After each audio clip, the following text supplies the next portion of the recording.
Hey there friends, welcome to Pro Tools Answers, where three certified Pro Tools experts and avid instructors discuss, demonstrate and elaborate on your Pro Tools questions put to the community in the official avid support forum on Facebook. I'm your host, Dave Phillips, audio engineer and lecturer based in the United Kingdom, because we're incredibly united over here. And today we're tackling a question from Devin, who asks this. Different question. How can I insert a reference track and not have it go through my master bus? I want to A-B mixes with references, but I want the reference track to be unaffected by the master chain. Any thoughts? And I think we do. We have a couple of thoughts, right? Yep. We do. Indeed, yeah. But before we start, we want to give a shout out to our Patreon supporters who generously support us each month. Many thanks to Don, Mike, Matthew, Gregor, and Eric, who give generously each month to help support what we do, to help you guys understand how Pro Tools works. Their kind and generous support is so very much appreciated. If we're helping you to become Pro Tools experts and you'd like to support us in our work, you can head over to patreon.com/Pro Tools Answers, select a manageable tier, each with their own scaling benefits and gifts, and maybe you can donate to the cause and keep us in the manner to which we're accustomed. Now, joining me as ever from Tonkrafwerk in Austria, star of all sorts of web content like YouTube, Pro Tools Answers, and Tinder. Please welcome Anders Motz.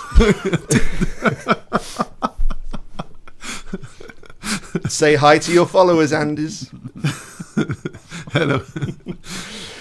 And also joining us from Tokyo, and I bet you didn't know this, if you swipe right on Andy's Grindr profile, it resets. I knew it. I absolutely knew it. It resets the US nuclear launch codes. Don't do it. Andy Hagerman.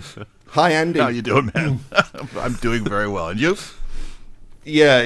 Awesome. Thanks for asking. This is the first time you've asked, actually. 43 shows in, and this is the first time you've asked. Yep.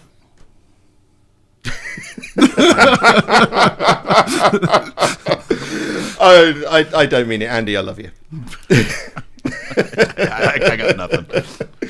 In Andy's defense and in Anders' defense, they always ask how I am when we join the stream. We've been on the stream for about half an hour, haven't we? Always just shooting the breeze, having a little bit of fun. You usually notice that when we start the thing, it's because we've got smiles on our faces. It's because we've been having fun before we jump onto the thing, and it's always my favorite day. It's lovely to see you guys.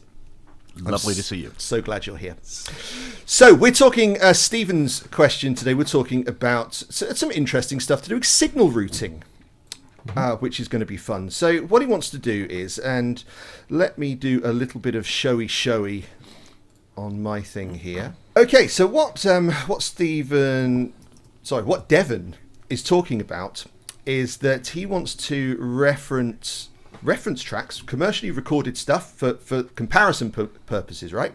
So we're comparing what our mixes sound like in Pro Tools to something that has already been released, maybe something that's appropriate to the genre, maybe something that's appropriate to the mix, maybe it's something that is particularly well respected, and it's just for comparison purposes to see if we're all on the right track.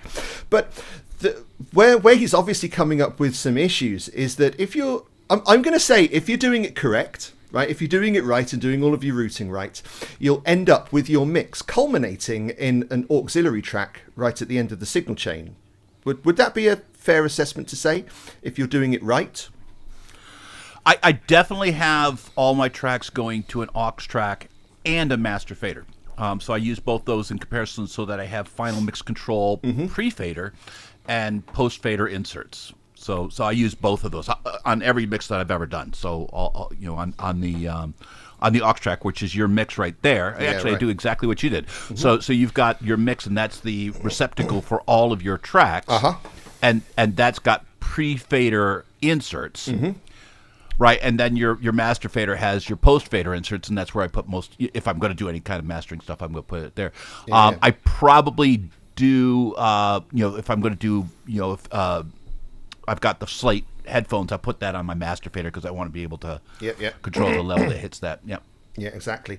So, what Devin was saying is using his mastering chain, the likelihood is that he may put those here where I've got the VBC and I've got the VTM just on this track at the moment, the likelihood is that you'll have some EQ on there, you might have some desk emulation, some stereo widening, maybe a couple of compressors, and he wants to be able to reference his commercial track without all of that stuff affecting what he hears with his master track. So I've got a simple way to do this, and I believe that you guys have got a slightly alternative solution. So can we look at mine first? Yeah, sure. Go ahead. We'll get the simple guy out of the way, and then we'll look at the clever think mine stuff. is even simpler. So what I'll do is I'll create a stereo master track. Sorry, not stereo master track, a stereo audio track, and I'll call that reference. And then I'll head over to my edit window.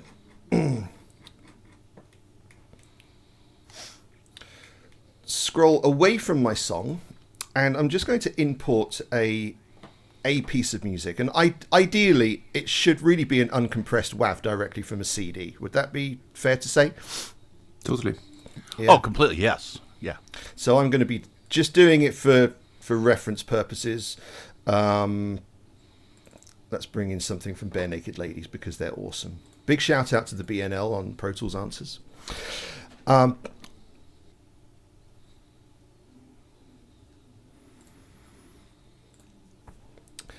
I'll drop that track in at my selection. So we've got my main song over here, and we've got my reference track over here. Now, just before I do anything, I would go and find a nice little area that I'd want to like bounce backwards and forwards to. So I'm just going to stick in the chorus a marker and then just put ref. So that means that whenever I want to bounce between the various parts of my song and my reference track, it's really easy to bounce backwards and forwards for nice comparison purposes. Now, in terms of the routing, I'm just going to send this directly to my main outputs because the rest of my mix is going through this mix path bus, and it's arriving at my stereo mix. It's not going directly to the main outputs. So if I then route this track directly to my main outputs, it's going to jump straight to my main outs, and it's going to bypass all of this stuff here because it's not traveling through the mix path. So that's my way of being able to bypass all of this two-bus processing, and I can hear them both independently. Great yeah, stuff. that's completely cool. I like the fact that you're using your memory locations to find places. I don't do that. I'm going to steal that. So the cool thing about what Dave's got is that he's got the Slate headphones, which is his mixing environment, right? And so that is shared between those two tracks. Mm-hmm. So the reference goes through that VFX, and so does his main song. So he does have that common funnel for everything, but everything else is independent. I like it completely, and that specifically has to live on the master, the master fader that's monitoring my main output bus, doesn't it? If we were to stick it on the 2 bus, it would be unaffected. It would sound trash in the Slate headphones. Right. Well, I mean, it's two different ways to do it. So if you want to monitor your main mix through the slates, and you want to take your reference track without the slates because it's been pre-mixed, you maybe don't want to put ambience on top of ambience, then you just move that slate over to the aux track. Yeah, potentially. But this also opens up other. It's not just the Slate VSX. We could have some kind of room treatment plugin. Sure. The IK stuff, for example. Mm-hmm. Anything that's affecting your master output, that is affecting how you hear your mix, has to sit in the right place to be able to monitor it. Yeah. So let me just share my screen here. I have a super not complex mix setup here, where all of my tracks are basically routed directly to the output, which is my stereo output here. And as my last track here, I have a master that is basically controlling the volume of all of my tracks. So there is no subgrouping going on right now, and I just made it this way right now to just show like the most fundamental way to do this. And as we have talked about before in this show, master faders have their inserts post fader, meaning it that can I can never drive. be stated enough. Yeah, can meaning never that I, completely. that I can drive the amount of compression done by. I actually have 3 limiters here right now, or dynamic processors. So when I press play, basically all of my tracks are just playing out of this master here, and all of these plugins that are on the master are just affecting the mix. And if I would have an audio track playing out of the same master here, of course it would get affected by these plugins.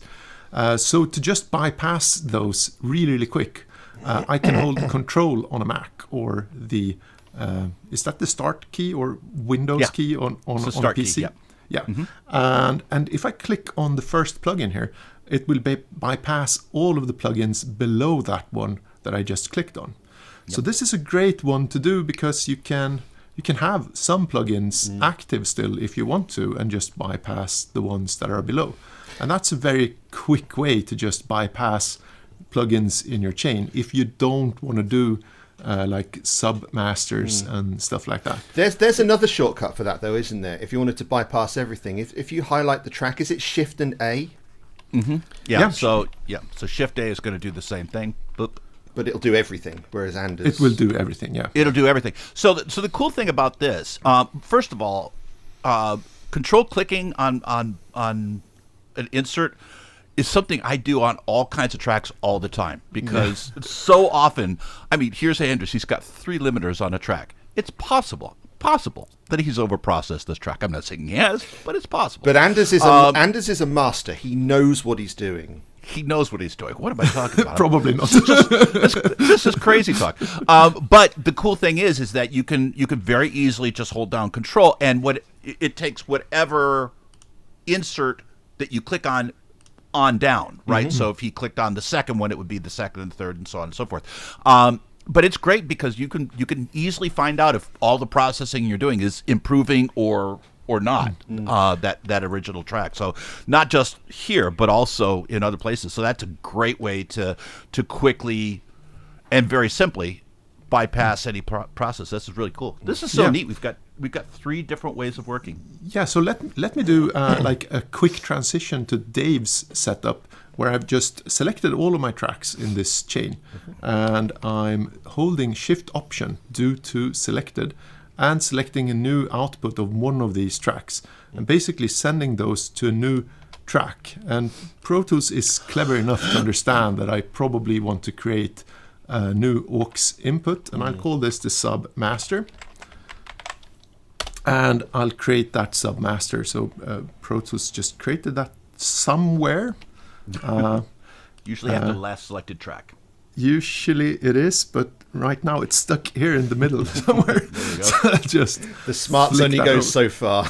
Yeah. So now all of my tracks are going to the submaster, and all of my limiters are still stuck on the master fader here. What I could do is to create a new master, and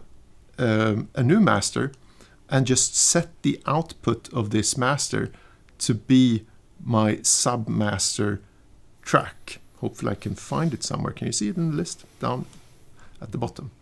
And now I can move over my plugins to that new submaster master and have all of the processing going on, sounding. Whoa, sorry! And now it came out another track here, and I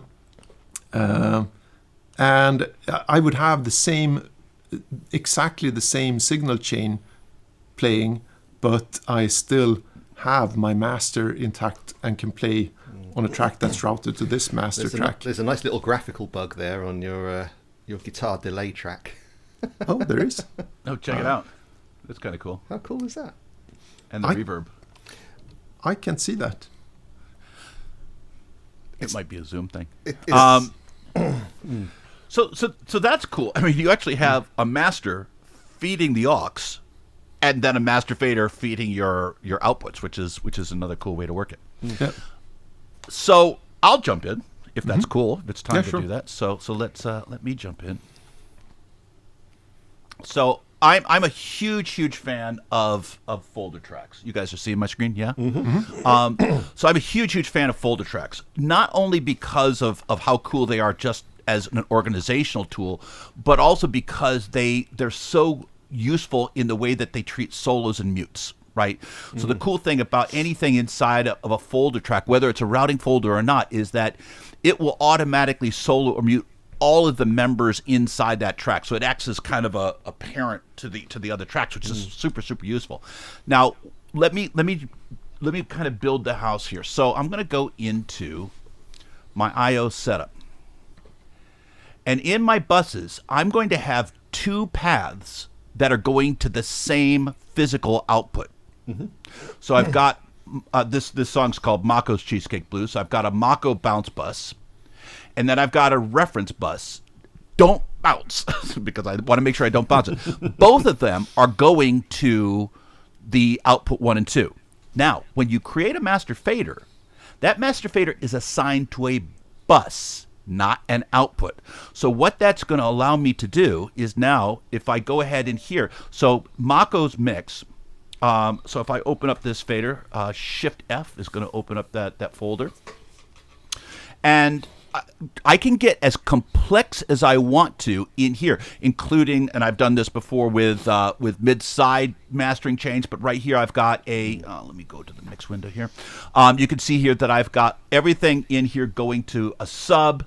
I've got some different processing in here because I do some crazy stuff, and then that sub is going out of the Mako's out of a master fader that's assigned to Mako's bounce bus. Okay, so that master fader is assigned to a bus going out output 1 and 2. Now, in the reference, which I can open up from here and you can just see it. Come on. There we go.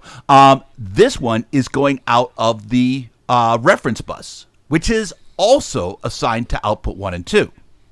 And now the cool thing about this is now I don't have to worry about, deactivating anything or soloing anything or doing anything. I can close both of these guys up. So here's my reference. Close that guy up. I can close up Mako. I can keep both open if I want to, but come on. You going to close up for me? There you go. So if I go over here and I want to hear Mako's Cheesecake Blues, right? So that's my mix of Mako's Cheesecake Blues. And if I go ahead and click this, and the cool thing is that this is going out directly to a path that's going directly out to my output. So no matter what, there's no possible chance of any plugin interfering with that reference mix. I'll go into somewhere later on there, so you'll hear something a little bit more human. So if I go ahead, come on. Okay, so that's the reference mix here. And this Mako's Cheesecake is going through tons of all of my convoluted stuff, and I don't need to worry about one of them interfering with the other. Now, it even gets better. The shortcut to solo or unsolo a track is Shift S. Now, notice here I've got two tracks selected. One of them soloed, one of them isn't. So if I hit Shift S, it will toggle one of them off and one of them on. So if I go here. Wish I had a needle and a thread.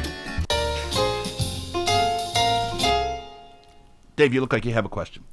Just an observation. That would require you to have, is it solo in place active? Because you can only select one solo at a time, and I can't quite grasp which option is the correct one. In my fragile state. So you've got solo in place, which is your normal solo. That's the solo we almost always use. That's it. What you're talking about is XOR. Right?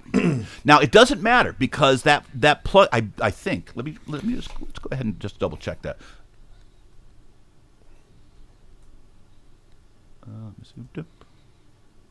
Oops, I'm hitting the wrong shortcut. Because XOR means you can only have one solo at a time, isn't it? Yeah, so. XOR is I'm hitting the wrong thing. Yeah, but I do have XOR. In that case, come on, Pro Tools is being really, really slow right now with all the stuff I've got going on. Yes, I've got XOR on, which is an easier way to work that. So if I go in here to options and I go to my solo mode, again, XOR is going to cancel that out, which is where I usually live anyways. Because if I want to have things latch, I can just hold down the shift key. But the cool thing is that I know that this reference track cannot interfere, and I can have a different level. I could have another master fader inside this folder. I could have 3 or 4 reference tracks inside this folder, and they're all controlled by this one solo. So I could deactivate whatever I want to in the other one. Now, where this all where you have to kind of make sure that you're cool is when you bounce to disk. So I'm going to go ahead and make a selection, because you always make a selection before bouncing to disk. Come on. There we go. And I'm going to bounce to disk here. Now, here's the thing that you want to be sure of. So if you've got your mix and all that stuff, what you want to do is you want to make sure you're not using a physical output, because that physical output is whatever all the signals that are going to my physical output. Right now I have 2 master faders that are assigned to that same one. So I'm not going to choose physical output as my bounce source. What I will choose is output, which is going to give me my 2 different buses. These are the buses that are mapped to a physical output. And so what I can do is I can either choose Mako's bounce bus, or I can choose reference track don't bounce. I'm so glad you went. I was going to bring this up if you didn't go here, because putting that don't bounce thing is so smart. So this is a template. I use this all the time. So I usually go ahead. Sorry for interrupting. You win. I think this is the smartest solution. Come on, Anders. Yeah, it's not a competition, but you're right. I win. But I mean, I'd love to have this as a template. Can you send this to me? You know what? I'll throw it into the next newsletter. I didn't do a newsletter this week because the week just overwhelmed me, but I'll put it on my to-do list for the next gift for our subscribers. The people who subscribe to our website get a weekly kind of newsletter thing. I didn't do it this week because it was a tsunami of work, but they came out. But this is the one. And then who asked Andy to do extra work this morning? This guy. Yes, that's good. But so if you understand how buses mapped and unmapped work, if you understand how master faders work, which we've I think significantly we've gone through that, right? And there's 3 different ways that you can do that, and all of them work, right?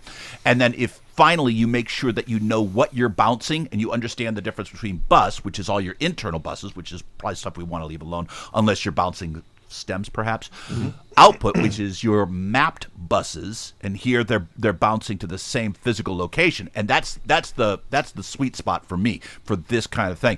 Now, physical output, that's what most people choose, right? Most people choose to bounce whatever's coming out of their speakers. That's not the way I do that here because of the setting that I have. But yeah, I can simplify this out and make it a template for sure. Just fantastic. Thank you, Andy. Not this week though, Andy, right? Nope. This weekend is full. And that's me. So there's 3 different ways of doing it. Yeah, awesome. So it's interesting. It was so interesting for me to see different ways of achieving the same thing. I mean, there's so many examples of that in this app anyway, isn't there? Yeah, and I have to be honest, I read some really clever solutions as well in the post on Facebook, and there are some great plugins for doing this as well. So, but I think, But I think if you want to do this, I think we all 3 agree. If you want to do this, the first thing to do is trash your preferences. See, Anders is laughing like it's a bad thing. Trash your preferences. That's the first thing you do. Oh boy! Don't. Somebody's actually going to do that before. Don't trash your preferences. Yeah. Don't do that. Crikey! So, I don't know where to go from that. I don't know how to recover. I need to sit down, Andy. Oh, there I am. Don't trash your preferences. Don't trash your preferences. Yeah. So some really interesting ways to deal with reference tracks and your main mix at the same time. So hopefully that helped some of you. So I mean, at the risk of going down a rabbit hole, how do you guys? I mean, what are you guys thinking about when you're using reference tracks? I make sure that I draw a line and try not to copy the reference track or be too specific on like frequencies and stuff like that, and just try to create the feel of it, or kind of capture the feel of it. I know a lot of people who will just spend ages and ages just tweaking things so it almost phase cancels with their reference track. I think that we have to put that into perspective. Totally. It's for me, it's warmth. I'm judging warmth because I love using a lot of analog emulation to make analog sounding tracks. So I'm listening for whether I'm too warm or not warm enough. That's kind of my key thing. You know what? You brought up an excellent point. One of the things that I noticed on Anders' mix is he has heat on it. Yep. Anders is on heat all the time. And I use heat all the time as well. On your reference tracks, you want to make sure that heat is bypassed. So if you take a look at because you don't want to, you're using it as a reference for a reason, right? You don't want to saturate a mix that's potentially already been perfected. So if you go to your in the mix window, probably is the easiest way to do that. Go into the mix window, go to your view format, and make sure you're seeing heat, which you're seeing at the top here. You're going to see up there a bypass and a pre or post insert button. You're going to want to make sure that your reference tracks are always bypassed so that you're not hearing a heated up reference track. Totally. Yep. Yeah. Great advice. Fantastic interjection. All right. So we'll leave it on that nugget of awesomeness, I think. Thank you very much to Anders. Thank you. And thank you to Andy. You take care. If you haven't yet done so, please hit like on the video, subscribe to our channel. You can head over to protoolsanswers.com. You can subscribe over there. You can toss us a one-time donation if you like to as well. Head over to patreonanswers.com/protoolsanswers. Patreon.com/protoolsanswers. Yeah, and you can hopefully you'll be able to help us out over there as well. Great to see you as ever. Have a great weekend. My name's Dave. This is Pro Tools Answers, and we're out.